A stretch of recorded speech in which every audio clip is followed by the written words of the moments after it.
मी या गावापासून सुरुवात करतो भीक मागायला. त्यांना जर भीक लागली असेल, अशा शेतकऱ्यांच्या आई लहान मुलं मरत असली आणि जर त्याची किंमत 4 लाख ठरवत असतील, तर मी भीक मागून त्यांना 4 लाख रुपये देतो. त्या अभियंत्याच्या हातात ते 440 वेळचा जी वायर आहे त्याच्या हातात द्या. इथून पुढं जेव्हा जेव्हा घटना घडल विचार केला जाणार नाही.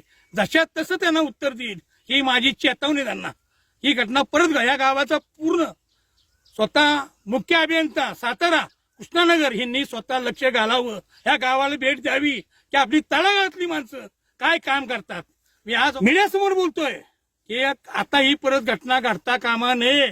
आज जगात शेतकरी कुटुंबातल्या मुलाची आई जाते आणि त्या शेतकऱ्याला सांगितलं जातं त्या मूर्तीचं मुलाचं आणि तुमच्या आईची 4 लाख रुपये देतो.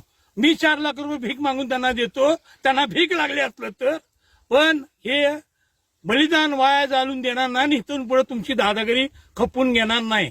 जशात तसं गुन्हे किती दाखल करा माझ्यावर, माझी तयारी आहे इथनं पुढं. जय हिंद, जय महाराष्ट्र.